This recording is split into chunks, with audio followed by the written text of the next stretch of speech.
Hey folks, what's crack-a-lackin'? It's M2J here, and today I'm back again with another one of these sprucing up a journal spread kind of videos. This time around we are inspired by macOS Big Sur's wallpapers, and I guess to an extent Monterey as well. Also kind of combined with these sunsets that I've been seeing on my hikes. And there should be images up so you can take a look at that if you want to see what inspired this. Yeah, I do realize that this is from quite a bit of a while ago, being that it is probably August when I post this, and this spread is like from June, but anyway, we're just gonna move past that. Either way, I'm so grateful that you are taking your time today to tune into what I am saying, or tune in and watch what I am drawing. By the way, all of this spread is completely drawn with markers and pens, so hopefully that means that more people can replicate it since it doesn't use stickers and stuff. Like, I really do love using all the supplies like stickers and washi tapes, etc. And truly it is so much fun to just play around with these mediums. But I think it's also important to remember that you don't need to have all of these things in order to have a good time. It's definitely more difficult and more time consuming in some aspects as a result, but I don't know. Challenges spark creative innovation or something like that, so there you go. I haven't done one of these voiceover journaling videos in probably a month, and I haven't done that many of them in general, so I kind of forgot how this goes, but it seems like usually I give an update of what's going on in my life, so I'm gonna continue that tradition. Lately, I would say that I'm doing pretty well emotionally in life, and that's something pretty big for me. Like, I feel like in the past week especially, I've kind of reached a state of surprising calmness and surprising stillness, and it would be so great if I could say that this was thanks to, I don't know, like meditation or some concrete skill or like something that I could put my finger on at least, but the reality is it took a couple months and a lot of different factors to get me to this point. I'm gonna try to think of what they are in order to be a little more helpful, but I think definitely one of the biggest things is that I've been seeing friends more often. I have a couple of friends who I see almost every other day or almost every day because we go on hikes outdoors, and yeah, I mean, being in nature obviously really helps with things. Lots of research goes to support that, so it's really not a surprise, but I've just gotten more chances lately to be in awe of nature. I'm fortunate enough to be in an area right now where there's a lot of great hiking trails, a lot of incredible mountains and incredible views around me, and it's just been a really good time taking advantage of those. One of my overarching goals for the past year and probably for the next like 2 years or so is to become a UI UX designer and work in tech, and this likely means that I'll be trying my darndest to impress people in Silicon Valley, because that's where a lot of the tech jobs are. And the reason I bring that up is because on a good number of these hikes I'm able to see the Silicon Valley, and in fact on one of the hikes I was able to fully see the Apple campus from the top of a mountain. And considering how much I have stressed about being able to get into one of these companies and how much I have stressed about trying to impress the people who would allow me to have opportunities as a worker in one of these companies, it's pretty nice looking down on them, seeing them from a different perspective, and realizing that these huge things in my mind are just these tiny Lego looking buildings below me. Of course, I don't mean any disrespect to any of these companies that I just talked about looking down upon. Like, I'm only looking down upon them from like a higher altitude. I'm trying to extend this more to us as humans. It's kind of like when you look into the night sky and you suddenly realize that we're so tiny compared to everything, and that like things that might take up a lot of space in our heads are minuscule compared to just the grand scheme of everything. Now, there's definitely a pessimistic way to process what I just said, and for a while in my life, I would have jumped to that as the primary thought, because I'd be like, okay, well, if everything is minuscule and nothing matters, then how am I supposed to find meaning in anything? And in the past, when I would have pessimistic thoughts more often than optimistic thoughts, that's where I would usually just like shut it away and try to deny it and distract myself with something else. But you know, what they teach you in cognitive behavioral therapy is that it's helpful to like look at these feelings and see if there's another way to interpret them. By the way, if you're not familiar with it, cognitive behavioral therapy is often used to help people with anxiety, and it's basically where you see if there's like an alternative, and you see if there's like a different way of interpreting a situation that is more positive or that doesn't trouble you as much. That's not an official definition by any means, but it is mine. But anyway, the more optimistic way of thinking about how our little worries are minuscule is to realize that if all we're doing is worrying and it's not going to lead to any sort of productive action, then if you scrap the worrying, it doesn't make that big of a difference because it was minuscule to begin with. And that's not to say that your worries are pointless. Rather, it's to say that your peace of mind and freedom from worry doesn't have a cost. And I think it could be a helpful way for you to think about it if you happen to be someone who overthinks things or worries too much and stays up at night ruminating like me. But this is not a grandiose excuse to shirk your responsibilities. I'm just saying that it's unnecessary to let worry consume your life. I think another thing that has set my mind at ease lately is just being grateful for where I am. As simple as that is. I mean, sure, I could spend my time being anxious about how I switched into UI UX design later than everyone else, whoever everyone else is. I don't really know.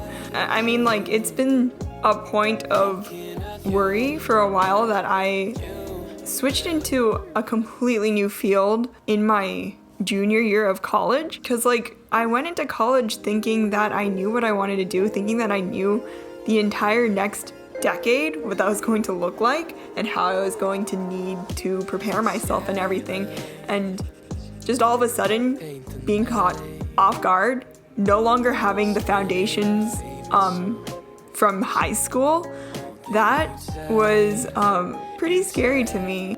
And for a while, I just couldn't stop thinking about that, and I couldn't stop thinking about how I needed to catch up. I don't know, I should be doing double or triple in order to catch up to everything that I should be doing. That just put a lot of pressure on me. And I mean, I understand why I did it, because when I was pre-med, that's kind of how I rolled, and that's kind of how I found success as a pre-med. Because it's a pretty strong motivating force if you make yourself feel like it's the end of the world. I mean, you get to tap in a little bit to your fight or flight because everything seems so terrible. And I don't know, in the past I was just oh, if I do that, then I can leverage that energy and make myself study more. And I thought it was really funny to describe, and I thought it was super edgy of me. And I don't know, maybe that is what motivated me to study, or maybe that is what motivated me to build such habits of being able to continuously study out of fear. But I don't know. One thing is, that's not the only way to build good study habits, so don't follow that. And number two is, over the long run, it really hurt me, just emotionally and mentally. And when I realized I didn't want to be pre-med anymore, I was kind of also at the point where I was I don't know if I want to keep living my life like this. Actually, that realization came a little bit after, because I kind of tried to apply the pre-med mentality to UI UX, and to an extent I've still been, I guess, moving away from it. I've kind of been on that mentality for a while, and I might still be on it, who knows. You know, when I was pre-med, I used to think to myself like, oh, like I want to be done with studying, and then I would just beat myself up for having that thought, because then I would be like, oh, this is a time when you need a push, and like your actions now count toward your future, and you should, I don't know, just like get used to being able to push your boundaries. I guess I never paid attention to how boundaries can be good. Like setting boundaries with your work can help keep you sane for the long run, I guess. Like I knew that was healthy, and that's exactly why I didn't want to do it, because I was like, oh, if I can forego that, then only then can I truly be exceptional, maybe. I would leverage my insecurity, and I would leverage negative feelings to make myself do things that in theory would improve my situation, i.e. studying. Like, while I think studying is great, and while I have found more healthy ways to study, I mean, it was a lot of time spent not being happy with where I was, not being happy with the current moment, and using that dissatisfaction as fuel, and thus encouraging myself to continue feeling dissatisfaction so that I could achieve whatever goal. I'm not really sure what it was, but I've just been able to move past that recently. I don't know, I think it's definitely something about spending time with the friends who I've been spending time with, because they are definitely people who live more in the moment. Like, I would say that they are still ambitious people, for sure, but they also have encouraged me to spend time enjoying life in the moment and not just like saving all that enjoyment time for later. I think the pandemic and having time to reflect was one of the biggest things that made me realize that I wasn't living life how I wanted, and that like my sacrifices were more than I was happy with, I guess. And quite honestly, that mindset came back to me a little bit when I was talking to a friend, and I was telling him how I was really happy with how my life was going right now, just because I feel really calm about everything. Just overall, my life feels like it has balance. Like, I feel like I'm making progress toward my career goals. I feel like I'm making progress on MTGA. I guess like exercise-wise, I'm making progress on being able to take longer and longer hikes. And also I feel like I've given myself space to enjoy life a little more, and obviously that feels good. Like enjoyment feels good. Wow, what a dang concept. I'm able to enjoy myself more often now without feeling as much guilt. And yeah, all of that's pretty great. So where it turned sinister is when my friend agreed with me, and he was talking about how he too was feeling pretty happy with the way his life was going. And his rationale for things going well for him right now is because like he was doing well academically and career-wise. And I mean, like, obviously for him, I'm really happy, but almost instantaneously I started comparing myself to him. Like, how can I be happy with what I have right now when I've like done nothing compared to my friend? Like, my first instinct was to devalue my own happiness because it came from a different source.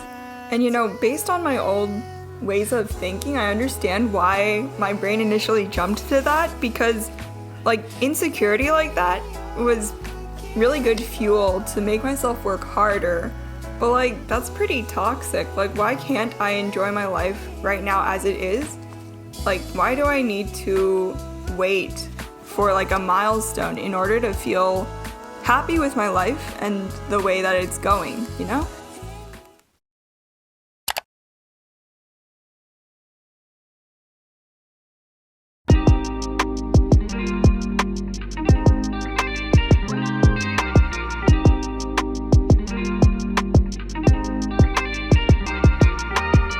Yeah, so this pretty much brings us to the end of today's video. If you have any thoughts on what I was talking about, feel free to comment them below. I'm always interested to see what you guys have to say. And no matter who you are or where you are, I hope that you can enjoy life a little this week. I'll see you next time.